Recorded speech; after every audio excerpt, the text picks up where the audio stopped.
Welcome to this edition of ONME Sunday Mornings. My name is Julia Dudley Najib, along with Lennis Najib.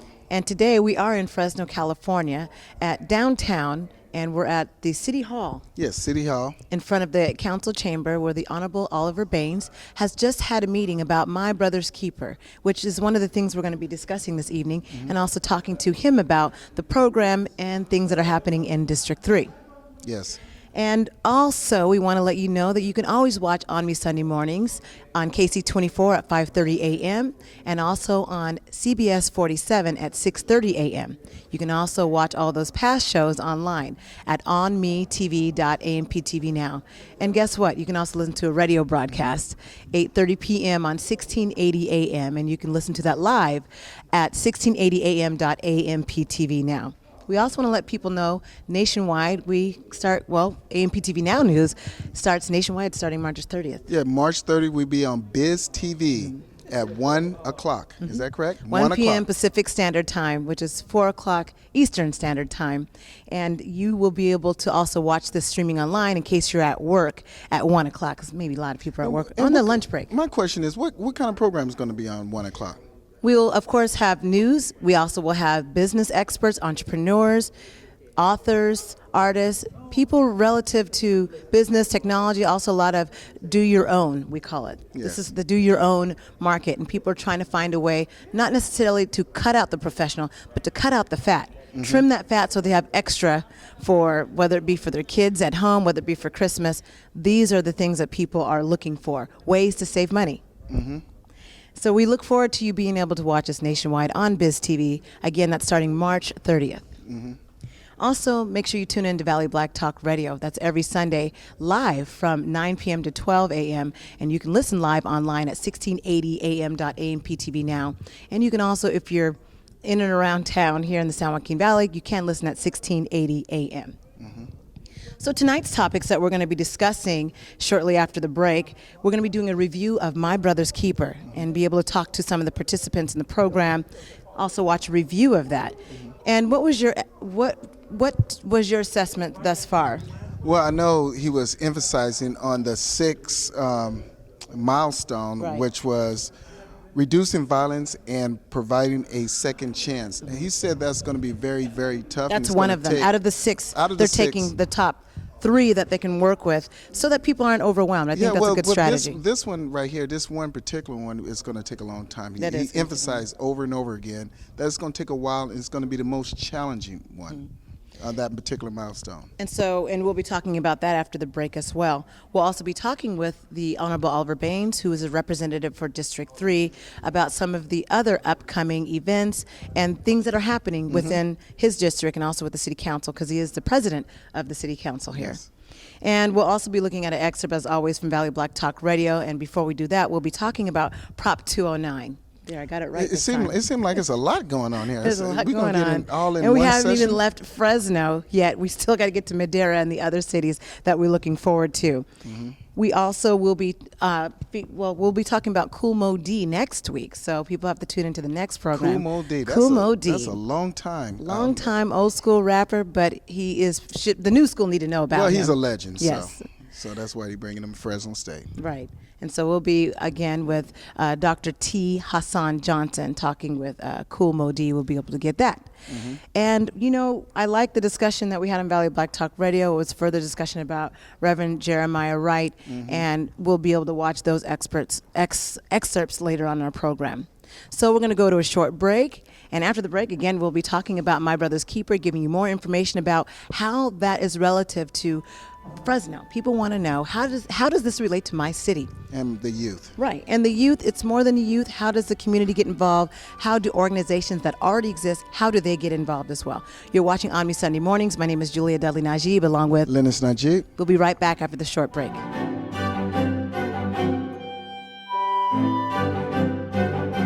Attention Actos users. The FDA has warned about the risk of taking the type 2 diabetes drug Actos, and now the manufacturer has been ordered to pay a staggering $9 billion in punitive damages for hiding evidence that Actos causes bladder cancer. If you or a loved one were diagnosed with bladder cancer after taking Actos, call the Rely On Group now at 800-619-1307 for a free consultation. That's 800-619-1307.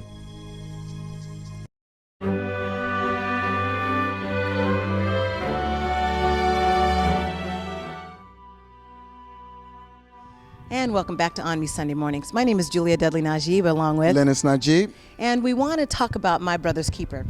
Now, we have Mr. Baines, who, and also along with Chief of Staff Gregory Barfield, who returned from Washington, D.C., and there were a number of trips to D.C. from my understanding, and we'll be able to talk to them to get clarity. Now, President Barack Obama has been talking about My Brother's Keeper since the last few years.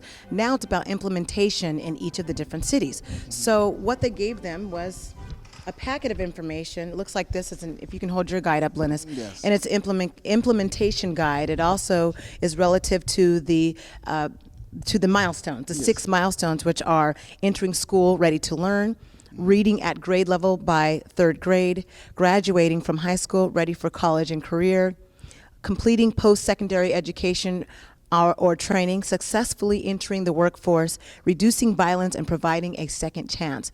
And those are a lot of milestones. That's a lot to cover. And we're former educators, so we know you can only probably take about 1 or 2 of these, and if you want to be successful at that. Well, he was more or less emphasizing also the entering school ready to learn. Right. He said that learning starts when you're born. Right. You're born. Some people believe it starts before you're born, Right. in the stomach, but they've taken an emphasis that we need to bring to our community that the learning starts when you're born, not in kindergarten, as he's quoted, and not in 3rd grade. So they going into more. And we noticed that a lot of of school districts have emphasized the 3rd grade because that's where they have identified the problem. where it starts begin. where it starts with the reading part Right. of that. So And where if you get skipped at that point, it affects you the rest of your, your scholastic career. I think Yes. that's why they put that there. But it's important that he did say it's before. Now you're talking about parents, equipping them. Now he was very clear to say that this program is for people that are ready, parents that are ready to be involved. And that was an important statement. There was a community member who asked about that, wasn't too happy about it because this particular individual ministers to the streets and to kids that he calls are bottom of the barrel and that need extra help. So I understand what he's saying. Well, he was going more or less into what about the parents that are not ready, and these are the ones that are rejected. So what happens to them? And can we force them to get ready though? Can we really force parents? You can't force the parents to get ready. The kids or the students will have to be ready. Being in education and teaching math, I noticed some students just wasn't ready and just didn't care. So one of my techniques was to find out what they're interested in and get them also to like you. And by them liking you, they can be interested in the subject. And I guess that's a part of it. Now, there was already a first meeting, and I know they're going to be reconvening again. I believe it's May 12th. There were about 40 people at this meeting. Now, they did say that the early childhood group was missing because they were lobbying in Sacramento, and I'm sure it would have been a bigger group. And there is a lot of looseness and creativity, I guess, for creativity to flow. Because I know a lot of people want to know an outline to a process, whereas this is more of an organic formation where they're wanting groups to come together and identify what are the key issues and be able to present at that next meeting. One of the other issues was providing resources. If the resources make sense, he said he would provide that. So well, what he city. also identified was more so organizations that already exist and being able to look at what can be implemented with those organizations that exist and how can we help them, how can there be resources or provide for them, what are the challenges that those organizations are having. So I think it's more so that more than anything. Yes, I agree. And so if we take a look at the excerpt right now, and this is from My Brother's Keeper. This is the second meeting with the Honorable Olive Baines, who has been meeting with different groups and members of the community to really address the problems citywide. Let's take a look. If you do that. So we may realize that there may be a number of ways to arrive at the place that we're trying to get to, but it's really going to be some of that detailed community work, looking at what's been working other places, and then really deciding what makes sense and what doesn't make sense. So that's a great question. And what I'm hoping is that we leverage all of it, and we're sharing all of it. So when you come back to your committees, and we come back in May, right? We come back in May, the idea would be for people to share what they've learned. And then that's the beginning of the leveraging process, right? Because somebody would say, oh, wait a minute, I work with an organization that does this or does that. So hopefully, if we're all really working together, that's how it should work. That's how it's working in other places. So will that task be on the individual committees, so perhaps for them to do a, inventory of the assets in these areas? I mean, because clearly a lot of times we look at needs, but, I think it's really looking also as assets. And if I do this right, hopefully I'm gonna ask a few people to be committee chairs that I think will be well positioned to kind of know what some of that work is going on around the state and county, and see how we bring that together. So that would be good. And we are back. As we said, this has been a meeting that is for the community, people that want to be involved. And we talked about those 3 key, even though there's 6 milestones, there's 3 key areas that are the focus. And people can still join, and we'll find out from Mr. Baines how people can join. They did show a website, information, where people can go to get more information and how they can get involved. And I think that's the key thing. They passed out cards and all of that, but there's a step even beyond that, right? Yes, there's. They are really making an emphasis in having people be involved in the community and want us to all take a part in this endeavor. And in fact, if you are sitting at home and looking at the bottom of your screen, you can go to www.mbcchallenge.org, which gives you access to information and also the stats. And also they're working on stats for the, the ladies of color, I heard tonight. And so they are working on that as we speak. So they are not left out as well. So after the break, we will be talking with the Honorable Olive Baines, who is the representative for District 3. We'll be right back after this short break. Stay tuned.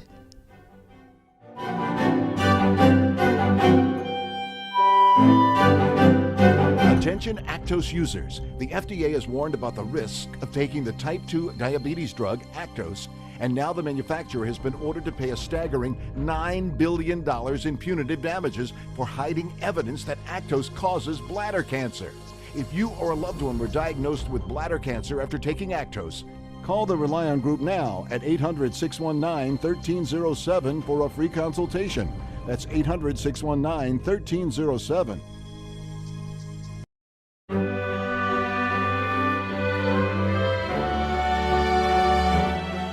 Welcome back to ONME Sunday Mornings. My name is Julia Dudley Najib, along with Linus Najib. Right now, I'm with the Honorable Olive Baines, who is the representative for Fresno City Council, District 3. And you're also the president. Doing big things, huh? I am the president this year, absolutely. Yeah. And before we get into My Brother's Keeper, I want to talk about what's happening in District 3 and how the year's already started off, because we're already in the 3rd month. Can you believe the year is disappearing as we speak? Yes. Right from underneath your feet. I know. So there's really good stuff happening. Last week, we approved a $789,000 specific plan. Okay. So that is probably, for me, one of the highlights of my tenure thus far on this Fresno City Council.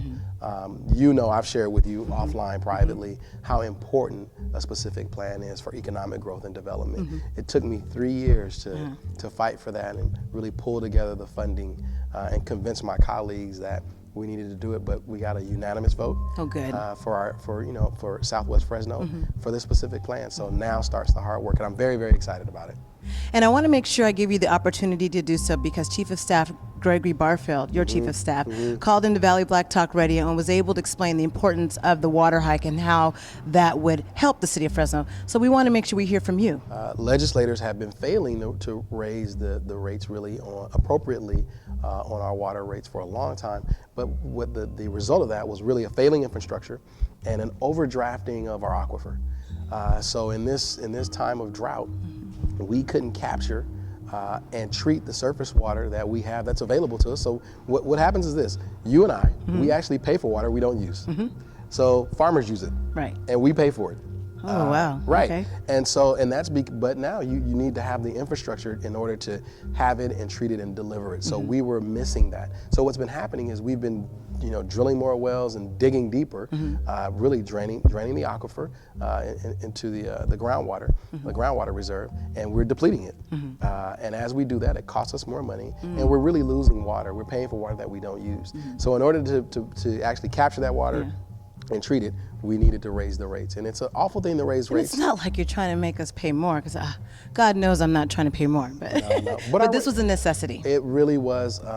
one of the things that we don't talk enough about is the importance of a safe and reliable water supply.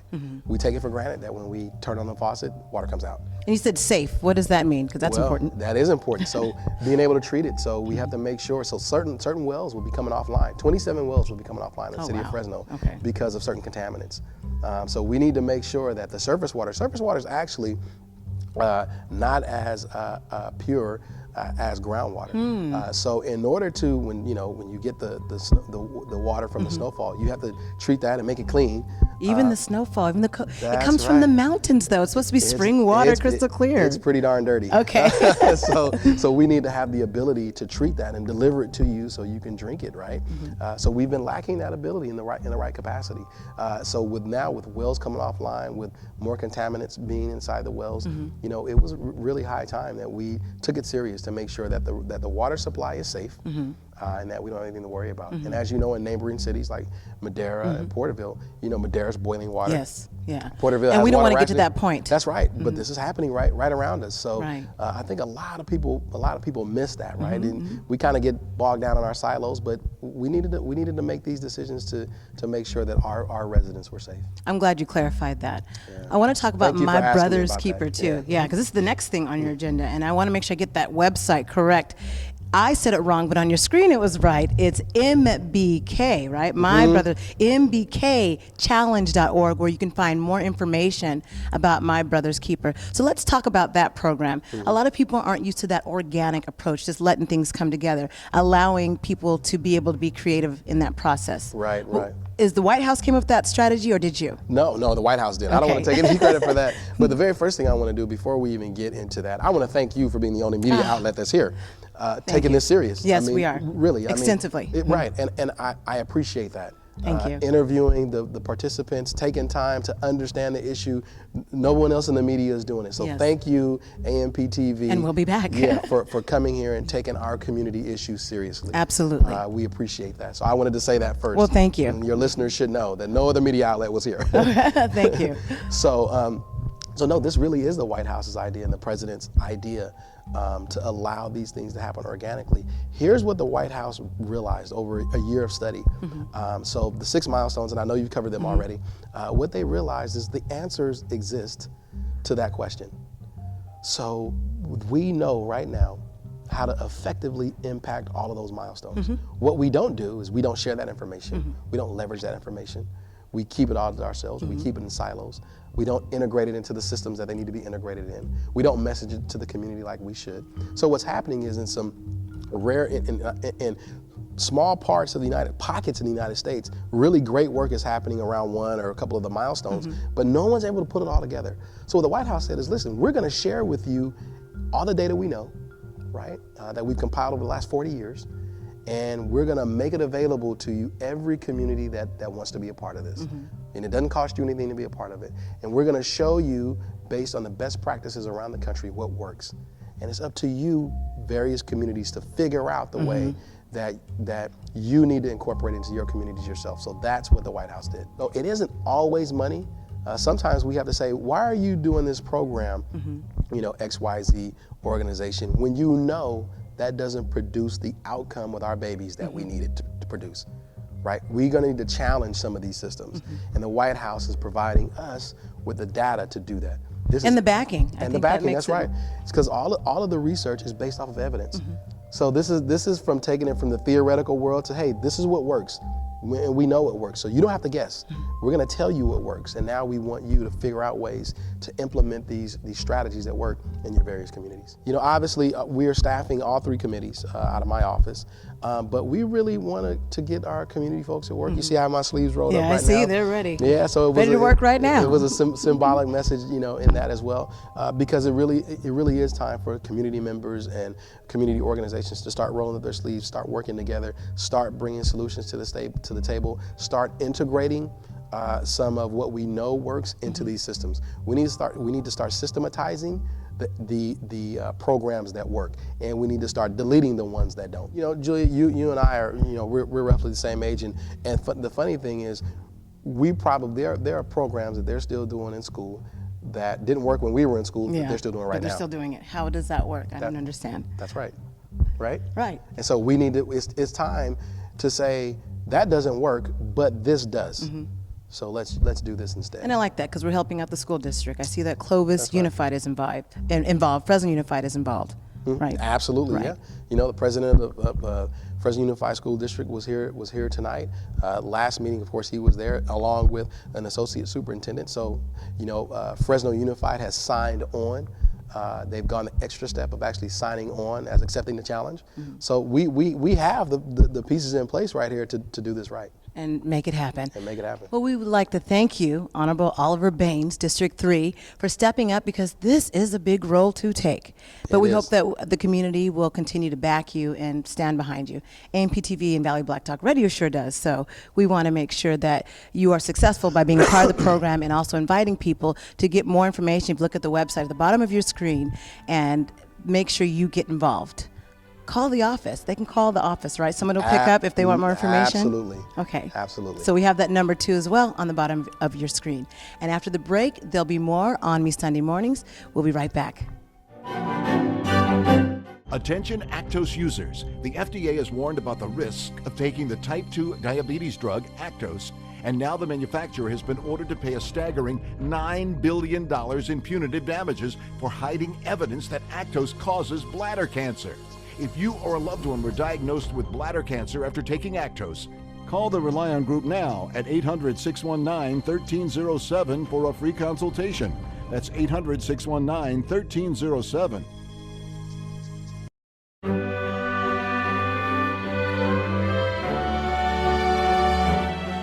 Welcome back to On Me Sunday Mornings. My name is Julia Dudley Najib, along with Lennox Najee. And we just got to speak with the Honorable Olive Baines, who broke it down about My Brother's Keeper and much more what's happening in District 3. But now we want to talk about Prop 209. And each segment we'll be talking more and more about that. I don't know if people are familiar that many times this proposition they've tried to repeal it, even students, because this is what affects the UC system for students who are of color to be able to get in. And they've noticed a drop in students of color not being able to get in as far as admission. We are also noticing that there's a study that is out because it has affected women-owned businesses, minority-owned businesses, and they're finding that in the billions of dollars that have been lost amongst these minority-owned businesses. And In the billions? In the billions of dollars. Wow. And that's the key. I know California's implementation of this in, I think it was November 5th, 1997, when Prop 209 was voted on. And it looked like the majority of the state actually voted on it, but there were some people protesting. And I wonder why there was a lack of mobilization when it comes to voting, or people maybe did not understand the impact of it. Well, people didn't really understand as far as the voting, and they probably didn't understand the proposition. Some people, I know in our community, they don't go out there and vote, and they don't know the power of the vote, and they lost that interest of voting.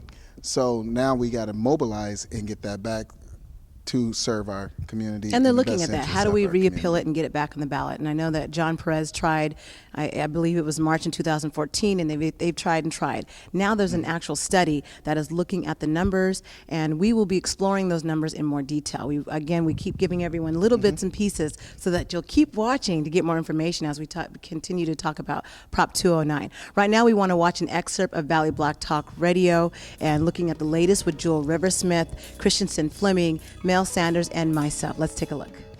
And I was saying that based on my observation of what should happen with the Fort Miller situation, I was thinking that I understand that you need to do some things quickly because you need to regain control and some confidence in the fact that staff is able to do their job in a safe environment, and kids know that there is somebody there that you have to be you respond to when they tell you to do something. But I think long term, and long term, I think that districts should look at, having folks involved from the neighborhoods, those folks who know the children, know the families, know some of the pitfalls and some of the struggles that a lot of kids have. Usually in a school like that, you're going to find young teachers who are because nobody else wanted the job, they wind up in situations where they're working there in an environment where they're not real, happy to be there. So I'd imagine there's quite a bit of turnover too. We need to change the approach. The definition of insanity is doing the same thing over and over again and expecting a different result. And I just think that education has to make a drastic change if you're going to be wanting to reach the kids of color, particularly when you talk about the hiring practices. You got to hire people who look like the people you're trying to serve. And I don't, some you guys were talking about the 209 or whatever earlier about the high, saying that they're not going to discriminate, and that, if there's other ways around to get to where you're trying to go. Yeah. It's just that you can't be lazy with it. Now you got to be creative to figure out how I need to get 10 more African Americans, 10 more Hispanic teachers or Asian. You got to be a little bit more creative about it if you're a district or a person in that position to hire. And we got to get away from the good old boy system. Yeah, and you don't have to tell everything you intend to do. You know what I mean? Like, our committee doesn't have to discuss the fact that we're looking for people of color. We just do it. Okay? You don't have to. And I am very bothered by them bringing a portable with they're just getting kids ready for the what do you call it, prison to whatever pipeline, right? Yeah. They're just but they have that on high school campuses. Yeah, but same thing. But should they? Why don't they? Are they bringing more counselors? Are they starting an after-school program? Before Why you do say they this, Mr. always Fleming, go let me say straight this. to the bullets and the guns? Okay, but let me just say this before he responds. I'm sure he's going to have a good response. But listen, the best way to tell whether or not they're committed or not is look at how much categorical money they carry over each year. That categorical dollar is specifically for what you just mentioned. And if they're carrying over a truckload of money from the previous year, that means they're not committed. Spending it. They're going to say, look, we'll find another way. Let's use the heavy arm of the police, or let's do the things that we know we're going to be able to put them in that pipeline from school to prison to resolve the issue. Now, I'm sorry. I just had to say that before I forgot, because when you get old, And we just got through watching that excerpt of Valley Black Talk Radio, talking about the latest, what's happening in the community. And of course, there was the expansion of Reverend Jeremiah Wright, which, by the way, people can watch online, because we have that full audio, and as well as Dr. T. Hassan Johnson, who has the full video online at his website. And you'll see the connection at amptvnow.com, and also the Valley Black Talk Radio website, vbtradio.org, if you want to find out more information about that particular segment. They also recapped on some of the other community issues. So I'm glad that Valley Black Talk Radio has 3 hours, because we've got a half an hour to tell you all that information. And then next week, we hope that you'll tune in, because, again, we'll have a special edition. The Kool Moe Dee edition is what we call it, again, at Fresno State. Kool Moe Dee. He is definitely cool. Was always cool with me, Kool Moe Dee. Okay. And that's it for this edition of ONME Sunday Mornings. My name is Julia Dudley Najib, along with Lennox Najib. Have a great week.